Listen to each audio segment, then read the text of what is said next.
नमस्कार आदरणीय दर्शकवृन्द, यहाँहरूलाई हार्दिक स्वागत गर्न चाहन्छु। म नवराज तानुक।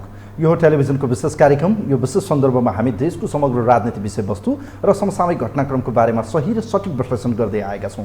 विशेषतः पछिल्लो समय देशको राजनीतिले एउटा सही ट्र्याक लिनुपर्छ भन्ने आम जनताको आशा अपेक्षाहरू थियो, तर गठबन्धनको सरकार बन्यो। तर गठबन्धनको सरकारले पनि आम जनताले यो दसैँ तिहारको मुखमा पनि महँगी कालोबजारी र चाहिँ यो भाडा वृद्धि दरको कारणले गर्दा दसैँ त्यति धेरै सोचे जस्तो भने हुन सकेन।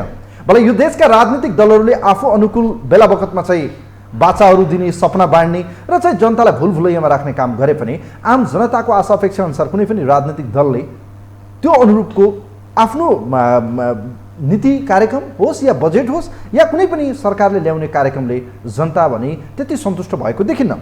भले यतिखेर नेपालका सम्पूर्ण राजनीतिक दलहरूलाई भने महाधिवेशन अधिवेशनको चटारो छ। यसै क्रममा नेकपा एमालेको पनि आसन्न अधिवेशन, वडा अधिवेशन र मङ्सिरमा सम्पन्न गर्नुपर्ने महाधिवेशनको पूर्व सन्ध्यामा उहाँहरूले आज मात्रै वडा अधिवेशन अब मङ्सिर 6 गते प्रारम्भ गर्ने घोषणा गरिसक्नु भएको छ। र कार्तिक 6 गते, यसै कार्तिक 6 गतेबाट उहाँहरूको यो वडा अधिवेशन हुँदैछ। मङ्सिरमा चाहिँ उहाँहरूले केन्द्रीय महाधिवेशन गर्ने यो तर्खर र नेपाली कङ्ग्रेसलाई पनि महाधिवेशन, माओवादीले पुसमा गर्नुपर्ने राष्ट्रिय सम्मेलन र त्यसै गरी कार्तिक 26 मा गर्नुपर्ने राप्रपालाई महाधिवेशन, सबै राजनीतिक दललाई देखेर आफ्नो पार्टीलाई सुसङ्गठित गर्नुपर्ने एउटा कार्यभार जिम्मेवारी सम्हाल्नु पर्नेछ। त अर्कोतिर आम जनताले व्यवस्था परिवर्तन भए पनि अवस्थामा खासै परिवर्तन नआइरहँदा अहिलेको यो व्यवस्थाप्रति फ्रस्ट्रेसन आयो र पछिल्लो समय पूर्व राजा ज्ञानेन्द्रले पनि यो व्यवस्थामा राजनीतिक दलले जनतालाई निराश किन बनाए भन्ने प्रश्न खडा गर्नुभएको छ। यी अब सन्दर्भ र नेकपा एमालेको महाधिवेशन के निर्धारित समय र तोकिएकै मितिमा हुने सम्भावना छ र पार्टीले ओलीलाई शक्तिशाली बनाइरहँदा अब ओलीको विकल्प नेकपा एमालेभित्र छ या छैन, यिनै विषय प्रसङ्गमा आजको विशेष कार्यक्रम विशेष सन्दर्भमा कुराकानी गर्दैछौँ। हामीसँग कुराकानीका निम्ति नेकपा एमालेका बडो प्रभावशाली युवा चर्चित नेता एवं राष्ट्रिय युवा सङ्घका पूर्व अध्यक्ष र खास गरी पछिल्लो समय नेकपा एमालेभित्र आफूलाई अब्बल रूपमा चाहिँ खडा गर्न सफल आजको विशेष अङ्कमा युवा नेता हामीसँग नेकपा एमालेका प्रभावशाली युवा नेता बच्चन सिंह हुनुहुन्छ। उहाँलाई वेलकम गर्न चाहन्छु। बच्चनजी नमस्ते, वेलकम, यहाँलाई स्वागत। धन्यवाद। दसैँ कसरी मनाउनु भयो? दसैँ मेरो चाहिँ दसैँ थिएन, मेरो बुवाको स्वर्गारोहण भयो। त्यसो हुँदा घरमै बसियो। अब यो हामी एक खालको चाहिँ योपालि दसैँ थिएन, पीडामै छौँ होइन। त्यसो हुँदा खासै दसैँ थिएन, घरमै बस्यो, श्रीमती बच्चाहरूसँगै बस्यो, खासै केही भएन। अब खास गरी देशको राजनीतिसँगै नेकपा एमालेको आसन्न महाधिवेशनका लागि आज मात्रै एउटा कार्यतालिका बाहिर आएको छ। अब वडा अधिवेशन महाधिवेशन के नेकपा एमालेलाई पनि लागेको हो? यो मुलुकमा एउटा मात्रै पार्टी जसले आफ्नो केन्द्रदेखि स्थानीय तहसम्म पार्टीका सबै संरचनाहरूलाई आफ्नो विधानमा तोकिएकै समय अवधिभित्र चाहिँ पार्टी सञ्चालन गर्ने पार्टी नेकपा एमाले हो र त्यसका जनवर्गीय सङ्गठनहरू हो। हाम्रो पार्टीले तोकिएको समय अवधिभित्र सबै वडा कमिटीहरू, सबै स्थानीय तह कमिटीहरू सबैको के अरे अधिवेशनहरू गरेर मङ्सिरमा हुने पार्टीको महाधिवेशनलाई भव्यताका साथ सफल पार्न नेकपा एमालेका सबै नेता तथा कार्यकर्ता र जनवर्गीय सङ्गठनहरू चाहिँ पार्टीको महाधिवेशन केन्द्रित भएर अहिले चाहिँ हामी हाम्रा गतिविधिमा चाहिँ लागिसक्यौँ र तल्लीन भयौँ। र अब हामी हाम्रो चाहिँ पार्टीको साङ्गठनिक संरचनालाई मजबुत बनाउने र यो बिचको एकताको नाममा, अर्को नाममा यो बिचमा हाम्रो चाहिँ पार्टीको साङ्गठनिक संरचना चाहिँ अलिअलि चाहिँ खियो लाग्छ कि भन्ने आशंका भएको चिजलाई चाहिँ मेटाएर अब पार्टीलाई मजबुत ढङ्गले के अरे चाहिँ त्यो खिया लागेको नटबोलहरूलाई कसेर चाहिँ पार्टीलाई मजबुत बनाउने ठाउँ। नेकपा एमालेलाई पनि अधिवेशन लाग्यो, त्यसो भए अब वडा अधिवेशन सुरु हुन्छ, लाग्यो। निर्विकल्प हुन्छ कि तपाईँहरूको के हुन्छ? अब त्यसमा चाहिँ तपाईँहरूको सहमति खोजिन्छ कि चुनावमा जानुहुन्छ तपाईँहरू? यस्तो पार्टी फुटेको अवस्था छ हामी होइन, यस्तो हुन्छ। हामी चाहिँ लेनिनवादी सङ्गठनको सिद्धान्तलाई मान्छौँ, जनवादी केन्द्रीयता होइन। र हाम्रो चाहिँ पार्टीको साङ्गठनिक संरचना भनेको के हुन्छ भने हामी जनवादलाई पनि उच्चतम प्राथमिकता दिन्छौँ होइन त, केन्द्रीयता पनि त्यसमा चाहिँ स्वाभाविक हाबी हुन्छ लाग्छ नै। र सकेसम्म यति बेला चाहिँ हामी हाम्रो पार्टीको महाधिवेशन हुँदैछ, पार्टीको महाधिवेशनमा केन्द्रित भन्दा पनि अबको आसन्न स्थानीय तहको निर्वाचन, प्रतिनिधि सभा र प्रदेश सभाको निर्वाचनमा केन्द्रित भएर हाम्रा पार्टीका संरचनाहरू बनाएर लान्छौँ। त्यसो हुँदा हामी चाहिँ हाम्रो पार्टीको एकतालाई खलबल नहुने गरी स्वच्छ प्रतिस्पर्धा पनि गर्छौँ। कतिपय ठाउँमा चाहिँ चुनाव पनि हुन्छ, प्रतिस्पर्धा पनि हुन्छ, कतिपय ठाउँमा सर्वसम्मत हुन्छ, कतिपय ठाउँमा चाहिँ एउटा खालको चाहिँ नेताहरूको बिचमा अन्डरस्ट्यान्डिङ हुन्छ अनि नेताहरूले गरेको अन्डरस्ट्यान्डिङ चाहिँ हामी चाहिँ कार्यकर्ताको बिचमा लान्छौँ। र मैले अघि भनेको जनवादी केन्द्रीयता भनेको त्यही ढङ्गले हामी सबै कुरालाई प्रयोग गरेर चाहिँ सकेसम्म चाहिँ हाम्रो पार्टीको आन्तरिक एकतालाई खलबल नहुने गरी हामी चाहिँ हाम्रा कमिटीका अधिवेशनहरू सम्मेलनहरू पार्टी अहिले फुटेको यो बेला गरिने महाधिवेशनमा चाहिँ के मेसेज जान्छ होला कार्यकर्ताहरूमा, उत्साह आउँछ र? नेकपा एमाले विभाजित भएको छैन। नेकपा एमालेबाट केही मान्छेहरू चाहिँ एमालेमा नबसेर बाहिरिएको होलान्। नेकपा एमाले विभाजित भएको भन्ने रङ्गले चाहिँ तपाईँले चाहिँ के को आधारमा? माधव कुमार नेपाल, झलनाथ खनाल, वामदेव गौतम शक्तिशाली नेताहरू छैनन् नि आज पार्टीभित्र। उहाँहरू के को आधारमा शक्तिशाली? माधव नेपाल के को आधारमा शक्तिशाली? यो पार्टी बनाएको आज लाखौँ कार्यकर्ता उहाँसँग हुनुहुन्छ हेर्नुहोस्। त्यसो भए माधव नेपाल लाखौँ पार्टीको कार्यकर्ताले मानेको नेता हो भने लाखौँ कार्यकर्ताको बिचमै रहेर लाखौँ कार्यकर्ताको मनको भावनालाई प्रतिनिधित्व गरेर यही पार्टीको अध्यक्ष हुनु यहीँ बसेको भए हुन्थ्यो नि। किन यो पार्टी फोटेर जानुभयो होला? किन पार्टीका लाखौँ कार्यकर्ताको चाहिँ मनमा र लाखौँ कार्यकर्ताको मेहनतमा लात मारेर जानुभएको होला? होइन, नेता शक्तिशाली हुँदैन, नेता व्यक्ति शक्तिशाली हुँदैन। शक्तिशाली त त्यो पार्टीले बोकेको विचार, त्यो पार्टीले बोकेको सिद्धान्त, त्यो पार्टीले निर्धारण गरेको कार्यदिशा होइन, त्यो र त्यो पार्टीका कार्यकर्ताले बनाएको नेता शक्तिशाली हो। एउटैमा माधव नेपाल साँच्चै शक्तिशाली तपाईँले भनेको अब माधव कुमार नेपालको पार्टी अबको हुने स्थानीय तहको चुनाव होस् कि सङ्घ र प्रदेशको चुनाव एउटा मात्रै सिट ल्याएर आएको देखाउनु न। त्यो चुनौती त तपाईँहरूलाई दिनुभएको छ। गठबन्धनले चारतर्फी घेराबन्दी गरेर तपाईँहरूलाई एउटा सिट पनि नदियो। गठबन्धन होइन, यो अहिलेको यो सरकारको गठबन्धनले मात्रै हामीले नेकपा एमालेको सर्दै अध्यक्ष कमरेड केपी शर्मा ओलीले लिनुभएको राष्ट्रिय स्वाधीनताको पक्षमा, राष्ट्रिय एकताको पक्षमा, यो मुलुकका शोषित गरिब आदिवासी मधेसी जनजाति मुस्लिम दलितहरूको पक्षमा नेकपा एमालेका सर्दै अध्यक्ष केपी शर्मा ओलीले लिएको चट्टानी अडानको विरुद्धमा अहिलेको गठबन्धन होइन, गठबन्धनभन्दा पर्दा भित्र रहेका कतिपय शक्तिहरू तिनीहरूले पनि प्रत्यक्ष आउनुपर्नेछ। त्यति मात्रै होइन, अहिले तपाईँले अघि यहाँ के अरे उसमा चाहिँ तपाईँले चाहिँ आफ्नो पृष्ठभूमिमा चाहिँ पूर्व राजा शुद्धलाई चाहिँ यिनीहरू चाहिँ ल्याएर के अरे माधव नेपाल, प्रचण्ड, शेरबहादुर देउबा होइन, उहाँहरू सबै एक ठाउँमा आउने हुँदा पनि नेकपा एमाले र नेकपा एमालेका उम्मेदवारहरूलाई कुनै फरक पर्नेवाला छैन। जनताले त्यो मूल्याङ्कन गरेका छ। तर आज हेर्नुहोस् त सबै सरकार केन्द्रमा पनि हात धोएर बालकोट पुग्नु पर्यो, प्रदेशमा पनि मुख्यमन्त्रीहरूको चाहिँ विचल्नी परेको छ, व्यक्ति बनाउनु भएको छ उहाँहरूले। बागमती 1 नम्बरमा सबै प्रदेशमा तपाईँको सरकार ढल्यो। अब यति कमजोर भइसक्नु भएको छ, गठबन्धनले तपाईँहरूलाई देखाइसक्यो राष्ट्रिय सभाको चुनावमा के अभिगत भयो नेकपा एमालेको, अझै यति ठुलो घमण्ड तपाईँहरूलाई बचन्छ होइन? तपाईँले चाहिँ नेकपा एमालेको नेतृत्वमा भएका सरकार ढल्ने कुरा, सरकार निर्माण हुने कुरा भनेको त्यो सामान्य अङ्कगणितमा कहिलेकाहीँ तलमाथि होला एउटा पाठ। मूलत जनताले चुनेर पठाएका प्रतिनिधिहरू चाहिँ जनताप्रति इमान्दार छन् कि छैनन्, नेसनप्रति इमान्दार छन् कि छैनन्, र जुन जनताको प्रतिनिधित्व गरेर आएका छन् त्यो जनताप्रति वफादार छन् कि आफूलाई पद, आफ्नो निम्ति पैसा आर्जनतिर चाहिँ केन्द्रित छन् भन्ने कुरा अहिलेका प्रदेशका सरकार ढल्ने कुरा, केन्द्रको सरकार ढल्ने कुरा होला। एक, जनताको बिचमा लोकप्रिय को छ? तपाईँले म चाहिँ तपाईँलाई निचो म अग्लो हुन त म चाहिँ के अरे यो के अरे कुर्सीमाथि चढेर म अग्लो देखेर भएन नि। पानीको तलाउ या स्विमिङ पुलको चाहिँ त्यो फिट नापेको ठाउँमा जाँदा म अग्लो कि तपाईँ अग्लो भन्ने कुरा चाहिँ त्यही पानीको तलाउमा गएर थाहा हुन्छ नि। त्यसो हुँदा हाम्रो पार्टीहरूको लोकप्रियता, पार्टीहरू शक्तिशाली या दुर्बल, कमजोर या बलियो, त्यो मापन यन्त्र के हो त भन्दा नेता माथि 2-4 जना माथि नेता लाखौँ वर्षौँदेखि चाहिँ पद खाएका, वर्षौँदेखि पार्टीको उच्च अहदामा बसेका अनि डकाइरहेका नेताहरू यताउता जाने कुरालाई त्यो शक्तिशाली मानिँदैन। जनतामा आधारित भएर जनताको लेभलमा, कार्यकर्ताको लेभलमा, जनस्तरमा चाहिँ त्यो पार्टीले बोकेको विचार सिद्धान्त, त्यसले बोकेको उद्देश्य, त्यसका चाहिँ नीति होइन, त्यसमा आधारित रहेर चाहिँ तपाईँहरूमा त न विचार छ न सङ्गठनमा कुनै चाहिँ भनौँ न एक किसिमको लोकतन्त्र छ, आन्तरिक लोकतन्त्र।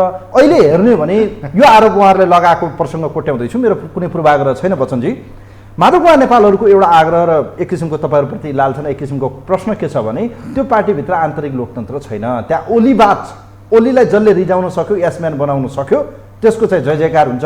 त्यहाँ ओलीवाद भयो, ठिक छ, बा प्रवृत्ति हाबी भयो, त्यहाँ कम्युनिस्टहरू रहेन नभए होइन। त्यसो हुँदा कम्युनिस्ट पार्टीमा के प्रवृत्ति हाबी हुन्छ? जस्तै तपाईँ मान्नुहोस् केपी ओली अधिनायकवाद हो, वादी हुनुभयो भन्नुभयो नि त, प्रतिगमनकारी होइन।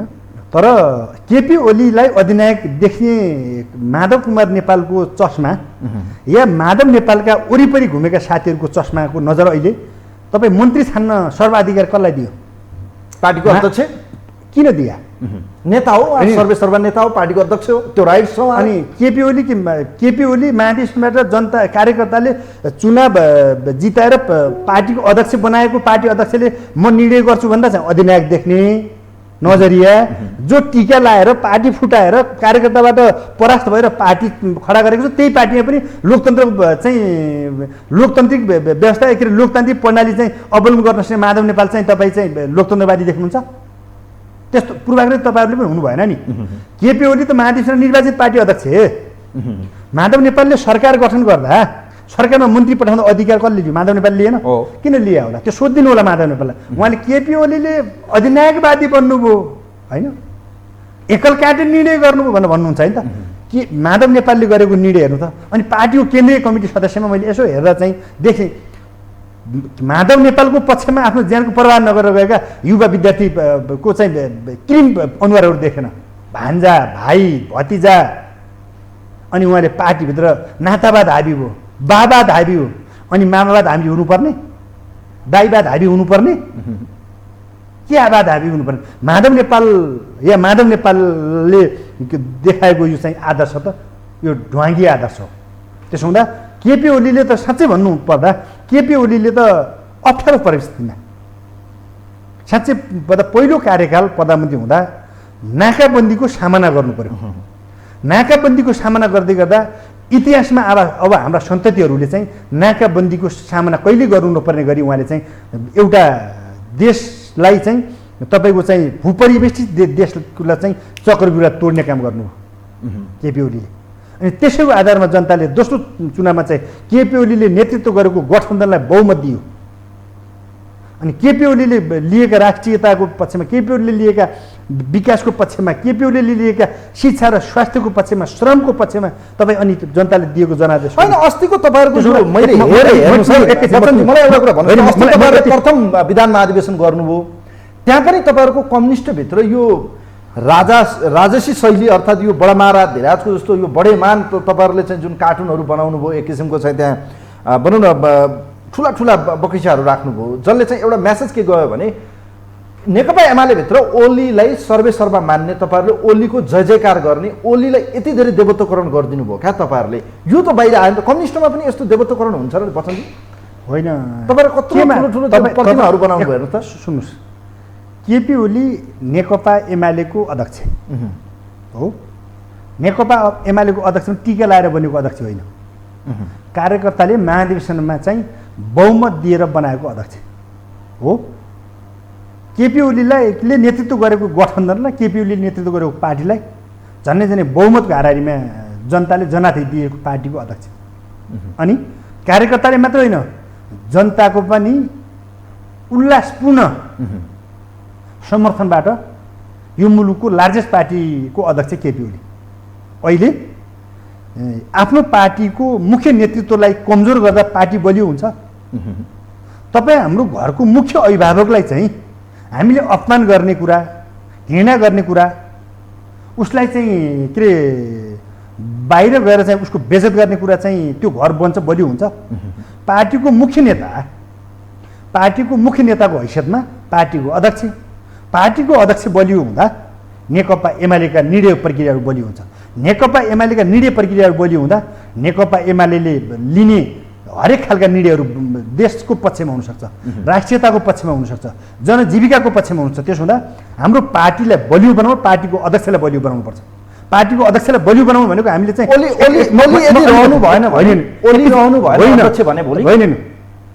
अनि पार्टी होइन त्यस्तो होइन। यो संसारमा निर्विकल्प चिज हुन्छ र भने तपाईँ त माओवादी सुन्नुहोस् भोलि ओली रहनु भएन भने अर्को अध्यक्षलाई पनि नेतृत्वकरण गर्ने पार्टी अध्यक्ष पार्टीको फर्स्टमा केपी कमरेडको ठाउँमा भोलि अर्को कुनै अध्यक्ष आउनुभयो उहाँ पनि यो पार्टीलाई बलियो बनाउन पार्टीको नेतृत्व मुख्य नेतृत्व बलियो बनाउनुपर्छ बनाउनै पर्छ। तपाईँ अब अर्को कुरा तपाईँले चाहिँ रहनु भएन अर्को चिज भनेर तपाईँ चाहिँ 2046-47 सालदेखि अहिले 2078 सालसम्म पार्टीको अध्यक्ष रहिरहनु भएको प्रचण्डका कार्यकर्ताको मलाई सोध्नु न यो कुरा त। हामी त हाम्रो पार्टीको त 70 वर्ष उमेर हद लगाइसक्यो। एउटा व्यक्ति 2 कार्यकालभन्दा बढी कार्यकारी पोस्टमा बस्न नपाउने केपी कमरेड अब 1 कार्यकाल उहाँ पार्टी अध्यक्ष हो। त्यसपछि उहाँ यो पार्टीबाट चाहिँ कार्यकारी पदबाट बिदा हुनुहुन्छ उहाँ।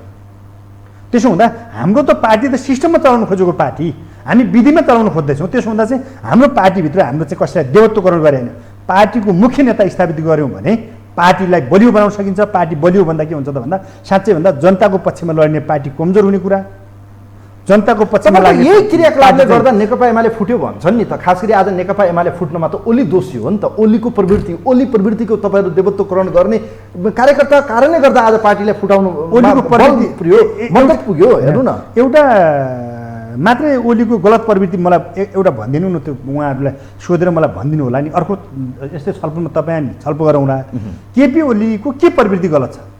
गरिबका पक्षमा केपी ओली बोल्ने कुरा जस्तै तपाईँ मानुस् के अरे योगदानमा आधारित सामाजिक सुरक्षा भत्ता लागू गर्नुभयो।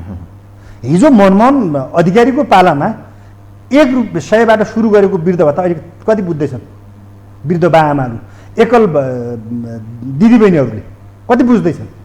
अहिले योगदानमा आधारित सामाजिक सुरक्षा भत्ता जुन कुरा लागू भएको छ तपाईँ हेर्दा सट्ट सुरु गर्दा त्यति बेला मान्छेले धेरै उडाए। अबको 2 वर्ष 3 वर्ष 4 वर्ष बाद सबै योगदानमा आधारित सामाजिक सुरक्षा भत्ता जब लागू हुन्छ त्यसपछि तपाईँ मान्नुहोस् जसले दिनभरि मजदुरी गरेर चाहिँ साँझ आफ्नो घरमा चाहिँ भान्सा बाल्ने जसले दिनभरि रिक्सा चलाएर चाहिँ साँझ चाहिँ आफ्नो बच्चाको चाहिँ उपचार गराउने पैसा चाहिँ नहुँदा चाहिँ उपचार गर्नबाट वञ्चित हुने दिनभरि लेबरी गरेर चाहिँ बिमारी भएर लेबरी गर्न सक्ने साँझ उसको घरमा भान्सा नबल्ने चाहिँ गरिब त्यो जेलादारीमा काम गर्ने त्यो कामदारहरूले चाहिँ योगदानमा आधारित सामाजिक सुरक्षा भत्ता पेन्सनको रूपमा खाँदै गर्दा त्यति बेला जनता कसको पक्षमा हुन्छ। गरिबहरू कसको पक्षमा हुन्छ बेरोजगारहरू कसको पक्षमा हुन्छ निमखहरू कसको पक्षमा हुन्छ। त्यसो हुँदा केपीले त यो केवल यो मुलुकका जनताहरूको पक्षमा गरिबको पक्षमा साँच्चै भन्दा काम गर्न खोज्यो। त्यसो हुँदा उहाँलाई काम गर्न दिएन। काम गर्न नदिन कालो धनहरूलाई चाहिँ सेतो धन बनाउनेहरूलाई त्यो धन बनाउन दिएन भनेर केपीहरूका विरुद्धमा मोर्चाबन्दी भन्यो। व्हाइट के अरे तपाईँको चाहिँ माफियाहरूलाई चाहिँ हाबी हुन दिएन भनेर केपीहरूका विरुद्ध मोर्चाबन्दी भन्यो। तर उहाँहरूले भन्नुभएको छ संविधानलाई निल्न खोज्नुभयो। आज प्रतिगमनकारी विशेष गरी दरबारीहरूसँग साँठगाँठ पूर्व पञ्चहरूसँगको साँठगाँठ उहाँहरूकै तपाईँहरूको पदयात्रा जुन एक किसिमको चाहिँ तपाईँको गन्तव्य देखियो यसकारण चाहिँ यो प्रवृत्ति गलत हो। त्यसो हुँदा मलाई अर्को कुरा तपाईँले राम्रो मलाई उठाउनु भयो। लोकतन्त्रको सबैभन्दा ब्युटी भनेको के जनादेश होला नि हो।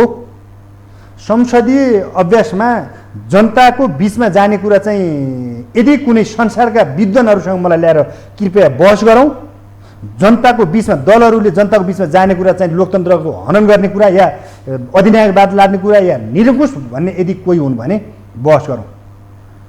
अधिनायकवाद होइन त्यो अधिकारै उहाँलाई थिएन नि त। प्रधानमन्त्रीलाई अहिलेको संसदीय व्यवस्थामा अहिलेको संविधानले दिएको छ त्यो राइट। नभएपछि मलाई एउटा यो गम्भीर कुरा मलाई यो सेन्टेन्स पुरा गर्न दिनु होला। अधिनायकवाद अब केपी ओलीले लाद्नु भएको थिएन अब लादिँदैछ। सङ्घीय लोकतान्त्रिक गणतन्त्र व्यवस्था अब खाँदैछन्। कसरी भन्नुहोस् कसरी तपाईँ परमादेश जारी गर्दा श्रीमान 5हरूको के सम्झौता रहेछ भन्ने कुरा शेरबहादुर देउबाको नेतृत्वको सरकार 28 दिनपछि पूर्णता पाउँछ। अनि भएका एग्रिमेन्टहरू के रहेछन् भन्ने कुरा बाहिर आएन। मिडियाले ल्यायो नि हामीले ल्याएन नि मिडियाले ल्यायो नि के रहेछ। तपाईँ प्रधान न्यायाधीश या सर्वोच्च अदालतका न्यायाधीशहरू न्यायपालिका कार्यपालिका र व्यवस्थित शक्ति पृथ्वीको आफ्नै मूल्य र मान्यता छैन हो। अब चाहिँ शेरबहादुर देउबा कमरेड प्रचण्ड कमरेड माधव नेपाल उपेन्द्र लगायतका बाबुराम भट्टराईहरूले अब यो व्यवस्था चाहिँ समाप्त पार्न खोज्दैछन्। अब सुरुवात भयो लोकतन्त्रको चिरण गर्ने कुरा अस्तिको यो चाहिँ परमादेश सरकार गठन भइसके पश्चात अब सुरु भयो। तपाईँ मान्नुहोस् यो मान्नुहोस् म त्यो के अरे हमालजीले राजीनामा दिनुभयो उहाँलाई म सम्मान गर्छु। हमालजीलाई सिफारिस गर्न प्रधान न्यायाधीश र श्रीमान पाँचहरूले राजीनामा दिनुपर्छ पर्दैन? शेरबहादुर देउवाले राजीनामा दिनुपर्छ पर्दैन? काङ्ग्रेसको कोटाबाट के अरे सिफारिस भएको हमालजी भनेर कराउँदै गर्ने प्रचण्डले नैतिक रूपले राजीनामा दिनुपर्छ पर्दैन? पार्टी म राजनीतिबाट अब बिदा लिनुपर्छ भन्नुपर्छ पर्दैन? हो, लोकतन्त्र समाप्त गर्न अब खोजियो।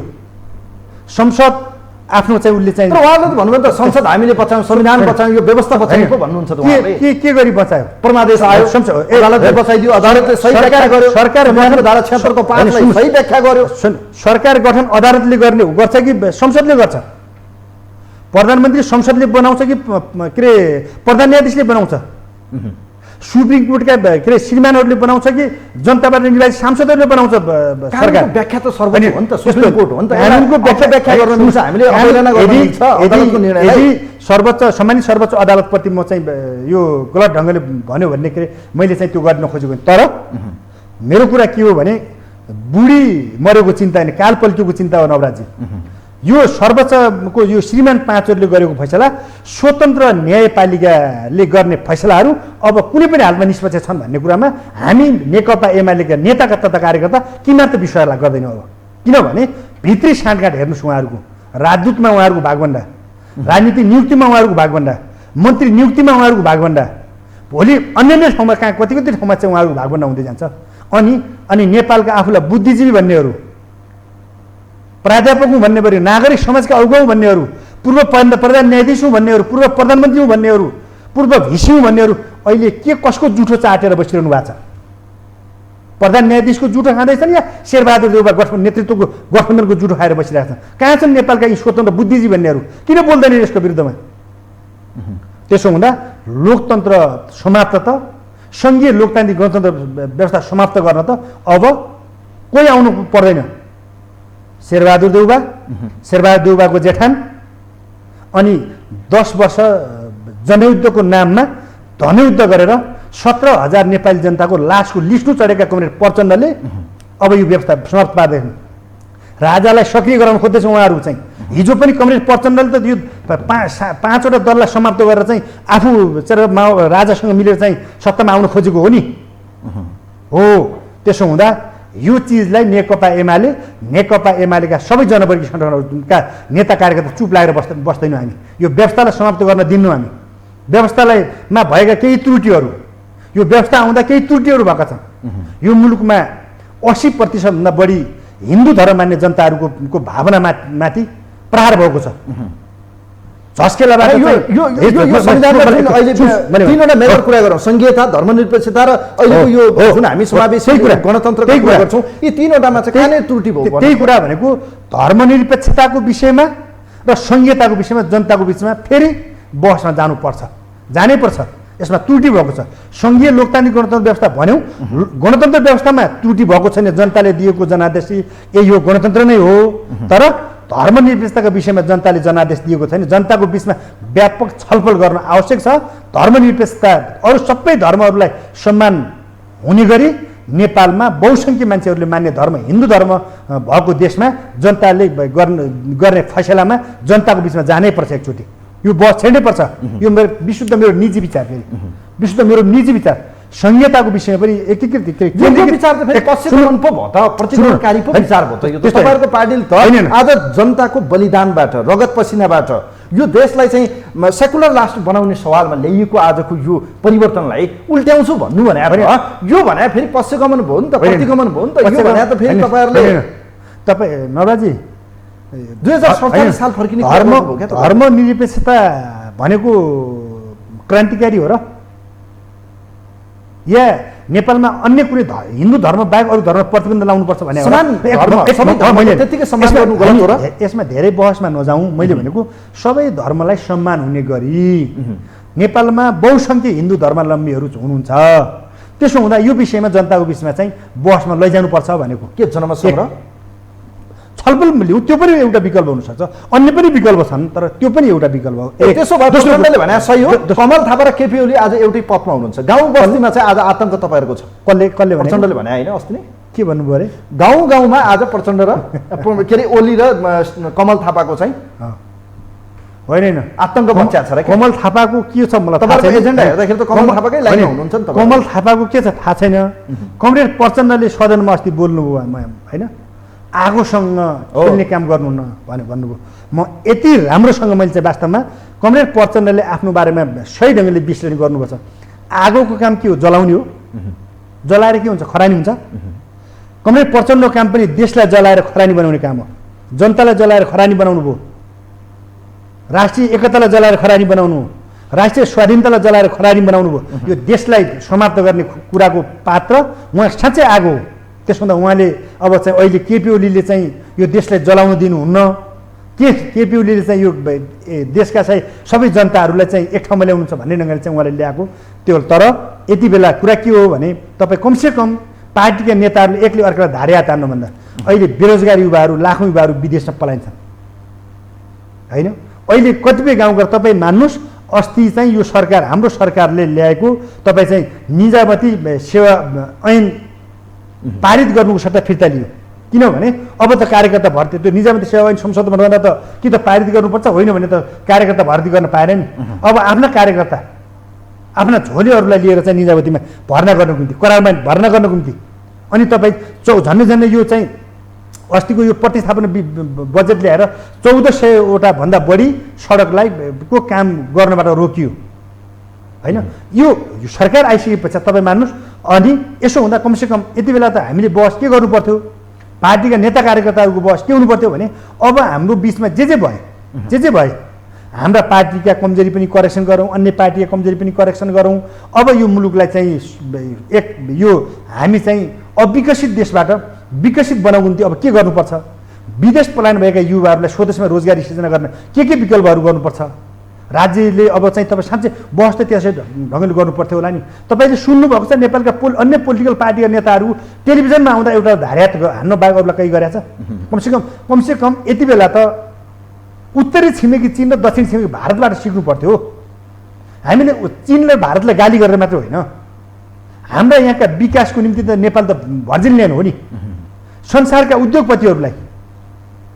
उद्योगपतिहरूलाई नेपालमा आऊ, फलान ठाउँमा चाहिँ यो चाहिँ तिमीहरूको चाहिँ सम्भावना, यो हामीले यो राजनीतिक दल कुकुर बिरालो जस्तो लड्न थालेपछि त्यसैले भने त्यसो हुँदा के हुन्छ भने यो सबैभन्दा चाहिँ यो मुलुकमा अस्थिरता, अराजकताको भुमरीमा देशले ल्याउन चक्रव्यूहमा हाल्ने काम कसो हो भने म आगो हुँ भन्ने नेता कमरेडहरूले सुरुवात गर्नुभएको। त्यसो हुँदा म त अझ पनि के भन्छु भने कुनै पनि देशमा विकास कमसेकम 5 वर्ष जनताले जनादेश दिइसकेपछि प्रमुख प्रतिपक्षमा बस्न आँट गर्नु पऱ्यो नि। तपाईँ मान्नुहोस्, अहिले 2टा चुनावमा चाहिँ हाम्रो छिमेकी देश भारतमा चाहिँ मोदीले चाहिँ पार्टीले बहुमत ल्यायो। त्योभन्दा पहिला त 5, 10, 8 दलहरू मिलेर सरकार बनेको छ नि।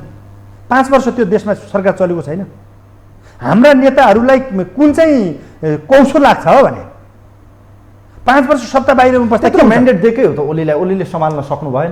त्यो गल्तीहरूलाई देखाउन आज कसरी आफूले पानीमाथिको ओबानो बन्न मिल्छ? त्यस्तो होला। सुन्नुहोस्, केपी ओलीका पनि केही कमजोरी छन् भने पनि करेक्सन गरेर लिउँ, करेक्सन गर्नुपर्छ भन्नै पर्छ। तर कमसेकम सरकार सञ्चालन गर्नको निम्ति चाहिँ एक खालको जनताले दिएको जनादेशको आधारमा चाहिँ सरकार उहाँलाई 5 वर्ष चलाउन दिएको भए त जनताको बिचमा जाँदा केपी ओलीले नेतृत्व गरेको पार्टीले जनताको पछि काम गरेको छैन भने दण्ड दिने अधिकार कसलाई हो? उहाँहरूले भनिसक्नुभयो त गलत गर्नु भने त्यत्रो आमसभाहरू देख्नु भएन। ओली गलत हो, गलत गरेको, त्यही भएर आज हामीले चाहिँ गलत तयार बालुवाटारबाट बालकोट पुर्यायौँ भनेर उहाँहरू भन्दै हिँड्नुभएको छ। पार्टी फुटाइसक्यो, पार्टीले अब नयाँ रूप लिँदैछ। एकीकृत समाजवादी पार्टीले अब त तपाईँहरूको 335 सदस्यीय केन्द्रीय कमिटी बनायो, विभिन्न विभागहरू गठन गरेको छ। अझ उहाँहरूले के भन्नुभएको छ भने एउटा ओडामा 100 जनाको चाहिँ कमिटी बनाउने। अब पुरै शानदार तरिकाले ओलीलाई चाहिँ रोक्नुपर्छ कुनै पनि हालतमा। सत्ता कम्युनिस्ट हामी हो, उहाँहरूको हैसियत सक्यो। अब उहाँहरू यसरी हिँड्दै हुनुहुन्छ भने तपाईँसँग अब को मान्छे पस्ताउँछ भने क्या तपाईँहरूलाई यस्तो हुन्छ। ठिक छ, गल्ती गर्ने अब फेरि क्षमा चाह्यो, फेरि क्षमा माग्दै। केपी ओलीले एउटा कुरा म तपाईँ भन्नुहोस् भने केपी ओलीले 10 वर्ष सशस्त्र के अरे युद्धमा होमिएको देशलाई फेरि सिके राउत र नेत्र विक्रम चन्द्रलाई चाहिँ शान्तिपूर्ण राजनीतिमा ल्याउने कुरा, यो संविधान मान्छु भन्ने कुरा केपी ओलीले यो देशलाई चाहिँ अस्थिरतातिर लग्न खोजेको भनेको व्याख्या के हो? खाल्डो हाल्ने काम भयो क्या तपाईँहरूले परिवेष्टित देशबाट जस्तो चाहिँ यो देश चाहिँ अब चाहिँ हामी अबका कुनै पनि हाम्रा सन्ततिहरूले चाहिँ पहिले तपाईँको चाहिँ नै यो के अरे नाकाबन्दीको सामना नगर्नुपर्ने गरी हाम्रो देशलाई अगाडि अग्रगमनमा ल्याउनु भयो। त्यो केपी ओलीले गलत गरेको। संसारलाई चिन्ने गरी, संसारले बुझ्ने गरी तपाईँ साँच्चै भन्दा नेपाल सार्वभौम अविभाज्य र स्वतन्त्र देश हो भन्ने कुरा चाहिँ संसारका शासकहरूलाई चिनाउने कामको नेतृत्व अगुवाई गर्नुभयो केपीले। त्यो बेठी गर्नुभयो हो। केपी ओलीले गर्नुभएको भन्दा राम्रो काम गर्नु पऱ्यो नि अन्य नेताहरूले।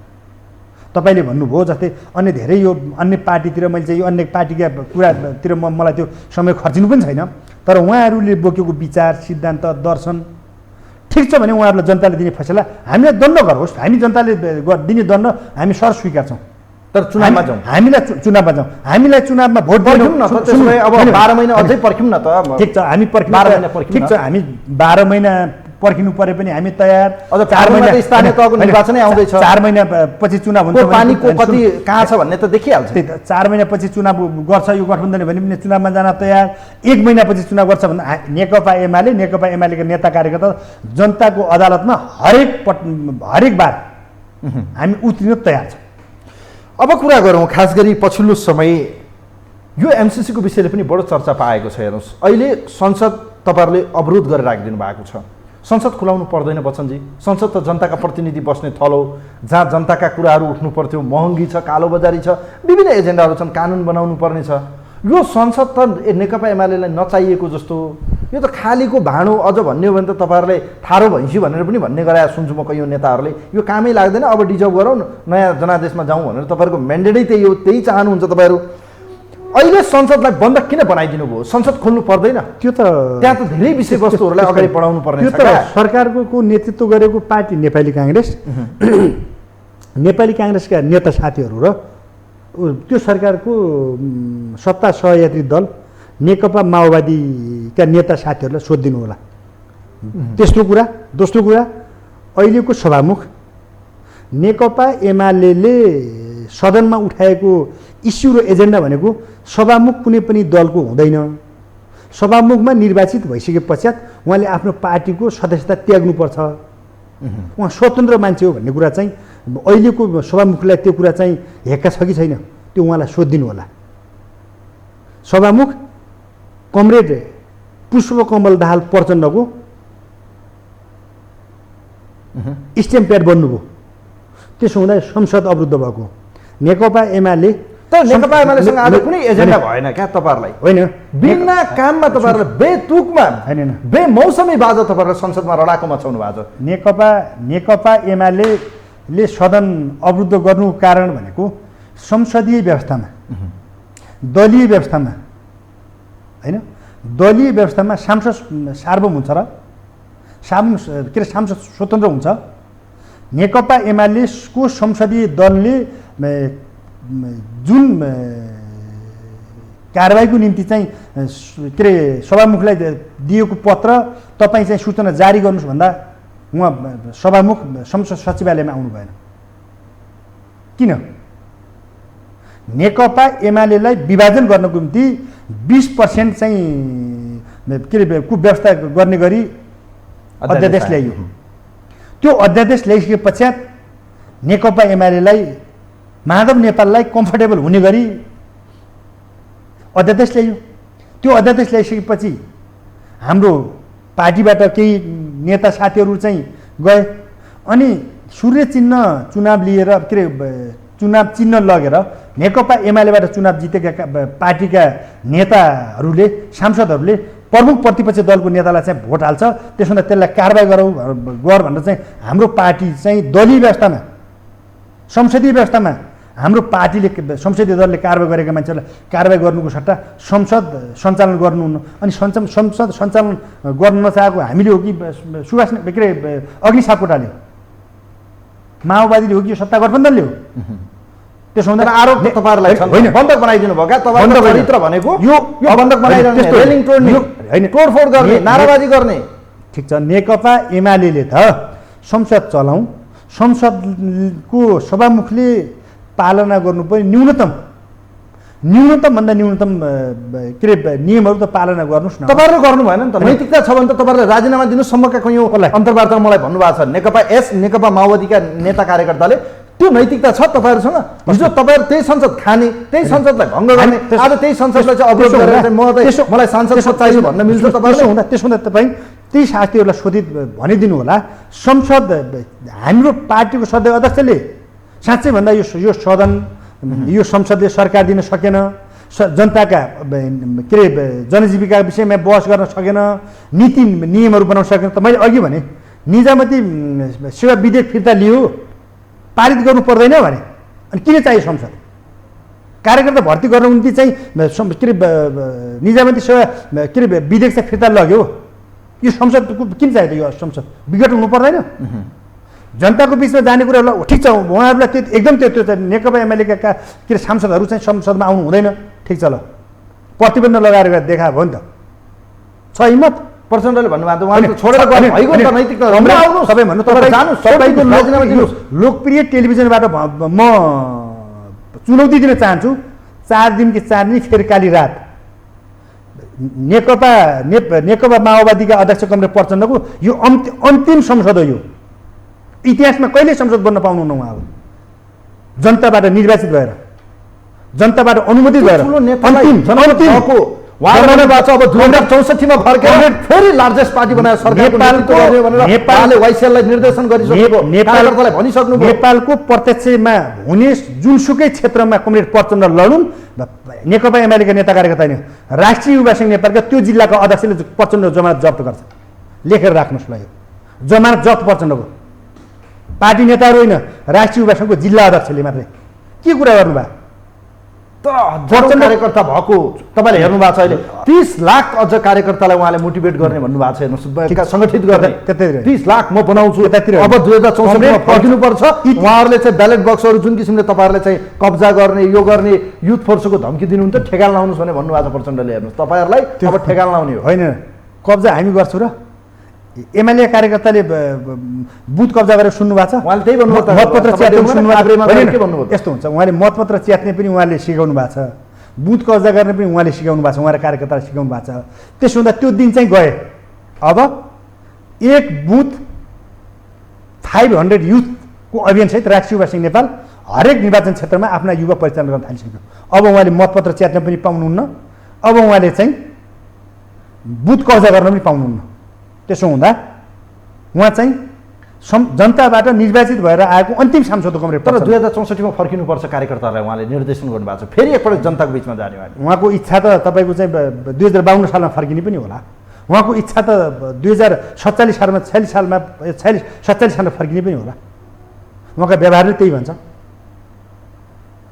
आउँदो चुनावसम्म जस्तो अहिले मैले संसदकै विषयलाई कुराकानी गर्न खोजेँ, एमसिसीको सवालमा एमसिसीलाई पास गर्नका निम्ति सरकार तयार भइसकेको छ। हेर्नुहोस्, अहिले हेर्ने हो भने सरकारले बिजनेसको रूपमा चाहिँ यसलाई अगाडि बढाउने, सायद दसैँ तिहारकै यही छठको बिच या त्यसपछि चाहिँ सरकारले सम्भवतः लाग्छ सदनमा यसलाई टेबल गर्ने बडो एक्सर्साइज गरिरहेको छ। यो बिचमा चाहिँ नेकपा एमाले संसदमा कसरी प्रस्तुत हुन्छ? होइन, मैले चाहिँ एमसिसीको विषय मेरो के छ भने एमसिसी या अन्य दात्री राष्ट्रिय निकायहरूले दिने सहयोग लिनुपर्छ होइन त।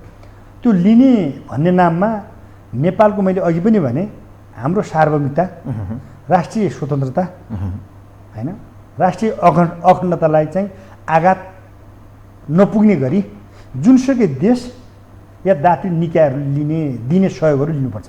किनभने विकास हाम्रो देशमा चाहिँ विकास गर्नुपर्ने छ, यातायातको क्षेत्रमा, स्वास्थ्यको क्षेत्रमा, शिक्षाको क्षेत्रमा, हरेक सेक्टरमा चाहिँ हामी विकास गर्नैपर्छ। त्यसो हुँदा जोसुकै मुलुकले देश लिउँ, तर कमसेकम हाम्रो राष्ट्रको स्वाधीनता, राष्ट्रिय अखण्डता होइन माथि चाहिँ हामीले लिने सहयोग तपाईँ मान्नुहोस्, एउटा दात्री निकायले दिने सहयोग त्यो देशको नागरिक पनि हुन नपाउने, त्यो देशको कानुन पनि नलाग्ने, त्यो देशको चाहिँ ऐन पनि नलाग्ने, अनि हाम्रो देशको चाहिँ कानुन र एमसिसीको कानुन बाजिएमा एमसिसीको कानुन चाहिँ आकर्षित हुने, हाम्रो देशको कानुन चाहिँ निष्क्रिय हुने, या हाम्रो देशको चाहिँ सरकारले चाहिँ त्यसको बोर्डको मेम्बरहरू चाहिँ परिवर्तन गर्न पनि नपाउने या अडिट गर्न नपाउने, या कर्मचारीले त्यो एमसिसीका कर्मचारीले गम्भीर प्रकृतिको अपराधमा संलग्न भयो भने पनि हाम्रो देशको कानुनले उसले कारबाही गर्न नपाउने यस्ता यस्ता खालका जुन खालका यी प्रावधानहरू छन् यी प्रावधानहरूलाई चाहिँ करेक्सन गरेर चाहिँ यो पास गर्नुपर्छ। यदि होइन हामीले यो एमसिसीमा यी त्रुटि छन् भनेर चाहिँ भनिरहेका हामी त्यो पक्षधर या एमसिसी हुबहु पास गरौँ भन्ने पक्षधरहरूको बिचमा सरकारले एउटा काम गरोस्। सरकारले के गरोस् भने कतिपय मुलुकहरूमा एमसिसी लागू भएर सफल भएको छ, कतिपय देशहरूमा एमसिसी लागू भएर असफल भएर सम्झौता खारेज भएको छ। त्यो देशका विज्ञहरूलाई पनि बोलाउँ, उहाँहरूको अनुभवलाई पनि हाम्रो देशमा ल्याउँ, एमसिसीको पक्ष र विपक्षमा रहेका स्वतन्त्र विश्लेषकहरूलाई पनि एउटै टेबलमा राखौँ, सरकारको प्रतिनिधि पनि त्यसमा बसोस्, प्रमुख प्रतिपक्ष दलको प्रतिनिधि पनि त्यसमा बसोस्। कमसेकम यो लगानी प्रोजेक्ट हो, यो लगानी प्रोजेक्टलाई चाहिँ कसरी पास गरेर लैजाने भन्ने खालको चाहिँ राष्ट्रिय सहमति गरेर लैजाउँ। राष्ट्रिय सहमति गर्नु एउटा खालको चाहिँ ओपन वर्कसप गरे भयो नि त, सरकारले गरे भयो नि। यही के अरे अग्निप्रसाद सापकोटा सभामुख हुन्छ, उहाँले एक खालको चाहिँ होमवर्क गरेको। तपाईँको सरकारमा हुँदा एमसिसी ठिक, आज चाहिँ विपक्षमा हुँदा कसरी बेठिक? एमसिसी हामी सरकारमा हुँदा ठिक, हामी सरकारमा नहुँदा बेठिक, यतातिर जानु नवराजी। मैले एउटा चिज के भने जस्तै हामी त हाम्रो सङ्गठन अझै हामी त म त मेरो स्वभावका हिसाबले के हो भने हाम्रो पार्टीको नेतृत्वको सरकारले यदि बेठिक निर्णय गर्छ, जनताको हित विपरीत निर्णय गर्छ, राष्ट्रलाई चाहिँ कमजोर पार्ने निर्णय गर्छ भने त्यसका विरुद्धमा डटेर सामना गर्नुपर्छ भन्ने मान्छे म चाहिँ मेरो स्वभावका हिसाबले। त्यसो हुँदा हाम्रो सरकारले गर्ने कुरा पनि हुबहु पारित गर्नुपर्छ हामीले भनेका थिएनौँ। यो एमसिसीमा कतिपय कुराहरू त्रुटि छन्, यी त्रुटि भएका कुरालाई चाहिँ करेक्सन गरेर पास गरौँ भनेको हो, त्यति बेला पनि हो। त्यसो हुँदा यही विषयमा छलफल गरौँ त। सरकार तपाईँ मान्नुहोस्, अहिलेको गठबन्धन सरकारले एउटा काम गरोस्। के गरोस् भने यो सरकारले चाहिँ मैले अघि भनेको चाहिँ एक खालका चाहिँ विज्ञहरू राखेर एउटा खालको वर्कसप गरौँ अनि एमसिसी पास गर्ने कि त्यो मात्रै होइन, कमसेकम विदेशी दात्री निकाय र देशहरूले दिने सहयोगहरू चाहिँ अब यस्तो यस्तो गरेर लाने भन्ने एक खालको मापदण्ड बनाएको हो नि त राष्ट्रिय सहमतिसहितको। ठिक छ, यसलाई थप बहस विश्लेषण आवश्यक छ। बच्चनजी, अब तपाईँ सुदूरपश्चिमबाट बिलोङ गर्नुहुन्छ राष्ट्रिय राजनीतिमा, खास गरी नेकपा एमाले छोड्नेहरूको लड्को पनि देखियो। भानुभक्त जोशी लगायत ठुला नेताहरू पछिल्लो समय नेकपा एमालेमा हुनुहुन्थ्यो, फेरि उता जानुभएको छ। सुदूरपश्चिमको इन्चार्ज लेखराज भट्ट र भीमरावको विवाद कायमै छ, 10 बुँदे कार्यान्वयन गर्ने भन्ने कुरा पनि अन्यलतामै रह्यो। तपाईँको प्रदेशको इन्चार्ज को हो नेकपा एमालेको? भीमराव, लेखराज भट्ट? पार्टीले नेताहरू बिचमा छलफल हुँदैछ होइन। पार्टी हाम्रो तपाईँले जेठ 2 गतेमा फर्किनुपर्छ भन्ने नेताहरूको एउटा खालको मत छ। त्यो जेठ 2 गते र पुस 5 गतेलाई आधार मानेर नेताहरूको चाहिँ दुईटै खालको चाहिँ मनोभावनालाई चाहिँ नेकपा एमाले र नेकपा माओवादी केन्द्र बिचको एकताको मर्मलाई आत्मसात हुने गरी नेतृत्वको कार्ययोजना गर्नुपर्छ भन्ने कुरा चाहिँ मेरो मत हो। यो नेकपा एमाले हो कि संयुक्त नेकपा हो त? हिजो नेकपा एमाले र नेकपा माओवादी केन्द्रको बिचको एकता पछि अहिले बनेको नेकपा एमाले दुईटा खालको मनोभावनामा रहेका नेता कमरेडहरू हुन्छ नि त अहिले हाम्रो नेकपा एमालेमा। त्यसो हुँदा यो नेकपा एमालेको निरन्तरता मात्रै होइन, यो नेकपाको निरन्तरता हो क्या। हिजो माओवादी हुनुहुन्थ्यो, त्यसपछि नेकपा बन्यो, नेकपछि नेकपा एमाले भन्यो नि त अहिले त। त्यसो हुँदा दुईटै खालका मनोभावनाहरूलाई समेटेर जानुपर्छ भन्ने कुरा एउटा हो। अर्को कुरा तपाईँले चाहिँ अब हाम्रो पार्टीलाई छोडेर जाने कुरा, हाम्रो पार्टीमा आउने कुरा, मैले कुनै पनि नेता कमरेडको चाहिँ मैले नाम लिन चाहन्न, उहाँहरूलाई चाहिँ मैले श्रद्धा गर्ने कुरा, सम्मान गर्ने कुरा। अनि मैले अघि तपाईँले भने फेरि अनि तपाईँले चाहिँ एकजना नेता एमाले छोड्दा चाहिँ पार्टी कमजोर भयो भन्ने, अनि भीमराव जतिको यो पार्टीको नेता लेखराज भट्ट जतिको नेकपा एमालेमा यतिको शक्तिशाली नेताहरू चाहिँ यो पार्टीमा रहँदा चाहिँ एमाले कमजोर देख्ने पनि तपाईँको नजरिया पनि भएन क्या। त्यो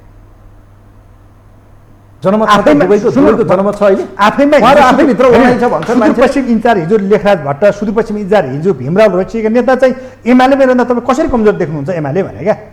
तर कार्यकर्ता हुनु परेन, नेताले हुन्छ। अहिले गएका नेता कोही एमाले छोड्ने नेतासँग कार्यकर्ताको गएको देख्नुभयो र त्यसमा म तपाईँले भन्छु, नेता कार्यकर्ता रहने कुरा भनेको तपाईँ अहिले साँच्चै भन्दा तपाईँले सरकारको कुरा गर्नुभयो। अहिले सुकुम्बासी भूमि आयोग चाहिँ खारेज गर्यो होइन त, भूमि आयोग खारेज गर्नुको सट्टा भूमि आयोगलाई छिटो चाहिँ पूर्णता दिएर यो सरकारका मन्त्रीहरूले चाहिँ यो सरकारले चाहिँ त्यो लालपुजा बाँड्या हुन्थ्यो नि।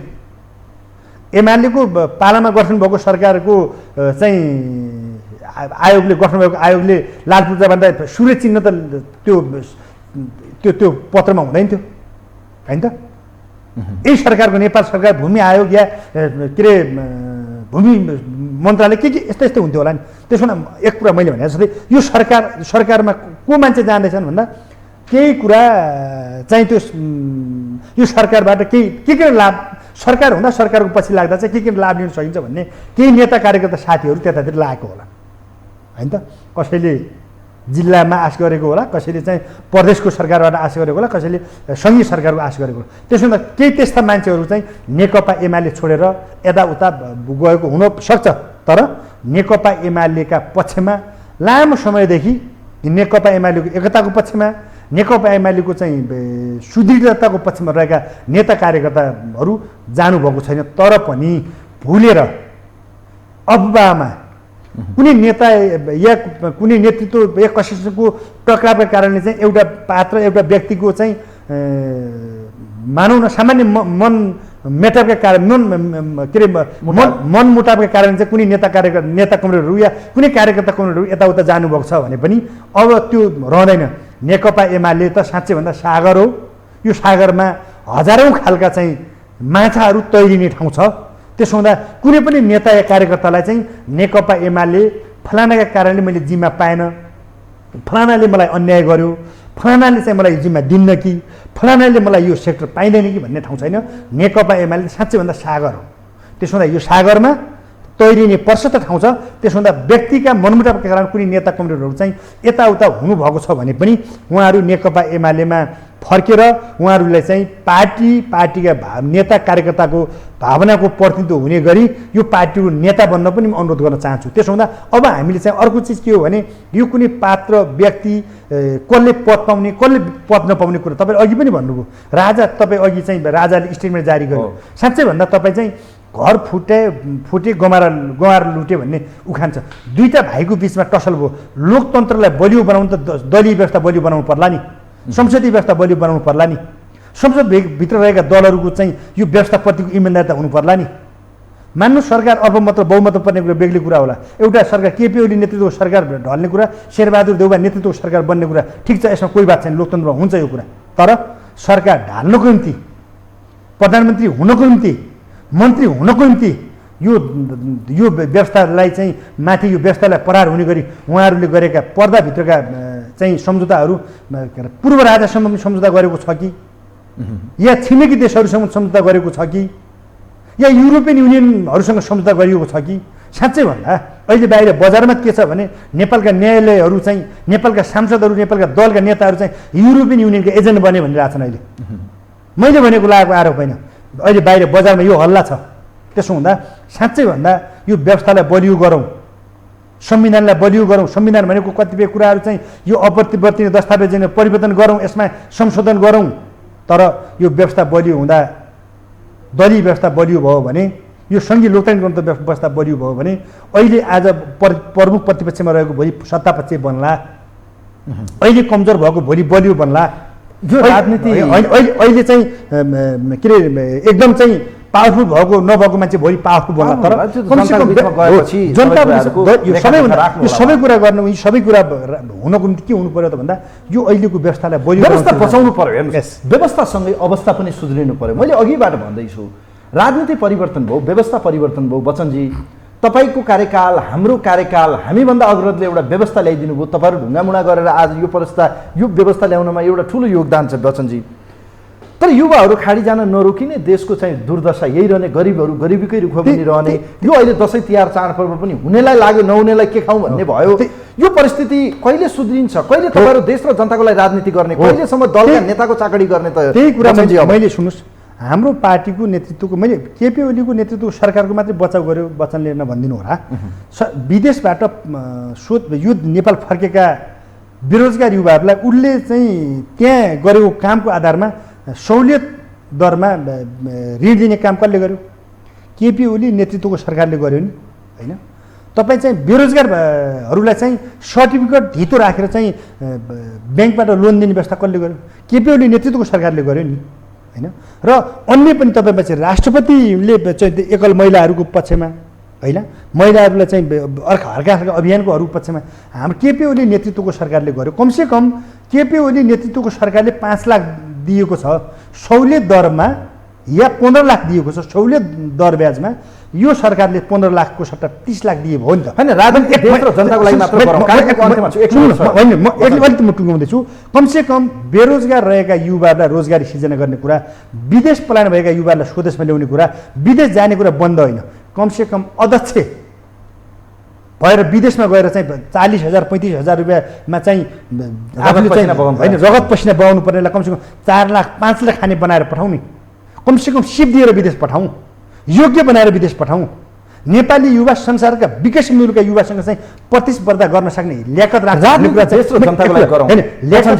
ल्याकत राख्न सक्ने प्रतिष्ठाको लागि त्यही भने ल्याकत राख्न सक्ने कुरा के हो त भन्दा यो व्यवस्थाभित्र रहेका केही कमजोरीहरू, हाम्रो दलभित्र रहेका केही कमजोरीहरू, दलका नेताहरूमा रहेका केही करेक्सन गर्ने कुरामा तपाईँ हामी जतिका युवाहरूले अब चाहिँ एउटा ढङ्गले लाग्नु जरुरी छ। साँच्चै भन्दा सबै दलभित्र कमजोरी होला, सबै दलका नेताहरूमा कमजोरी होला, तपाईँ हामी पनि कमजोरी होला। हामीमा भएका कमजोरीहरूलाई करेक्सन गरेर जाउँ भन्ने कुरातिर जानुको सट्टा जब हामी चाहिँ आफूले चाहिँ आफ्नो नेताले आफ्नो नेतृत्वले गरेका कामहरूलाई चाहिँ हामी कमजोरी जति बेलासम्म भन्न सक्दैनौँ तबसम्म चाहिँ यो व्यवस्थाले बलियो गर्न सक्दैनौँ। हस् बच्चनजी, समय र विचारका लागि म धन्यवाद दिन चाहन्छु। तपाईँ र तपाईँको लोकप्रिय टेलिभिजन मार्फत मेरा भनाइहरू राख्न दिनुभएकोमा हार्दिक धन्यवाद दिन चाहन्छु। Thank you so much. आदरणीय दर्शकवृन्द, यो विशेष लाइभ विशेष सन्दर्भमा हामीसँग नेकपा एमालेका युवा चर्चित नेता, राष्ट्रिय युवा सङ्घका पूर्व अध्यक्ष, आजको यो विशेषसँग हामीसँग वचनबहादुर सिंह हुनुहुन्थ्यो। उहाँसँग पछिल्लो समयको देशको राजनीति र खास गरी नेकपा एमालेको मङ्सिरमा हुने भनिएको यो महाधिवेशन के समय, यो निर्धारित समय र तोकिएकै समयमा हुने सम्भावना के कति छ र देशमा चाहिँ यतिखेर जुन व्यवस्था परिवर्तन भयो तर जनताको अवस्था परिवर्तन भएन, राजनीतिक दलहरूले अझै सुझबुझ अपनाउन किन सकेनन् र राजनीतिक दलहरूको बिचमा एक किसिमको अन्डरस्ट्यान्डिङ हुनु पर्थ्यो तर एकले अर्कोलाई लालछना आरोप प्रत्यारोपमै देशको चाहिँ यतिखेरको समय व्यतीत भइरहँदा देश कहिले बन्छ र यो व्यवस्था कसरी बचाउने भन्ने सवालमा रहेर कुराकानी गऱ्यौँ। कार्यक्रम हेरिदिनु भयो यहाँहरूप्रति धेरै धेरै आभार व्यक्त गर्दै आजको यो विशेष लाइभबाट कार्यक्रमका आजका अतिथिसँग कार्यक्रमको इन्टायर टिमसँग म पनि बिदा हुन्छु। नमस्कार।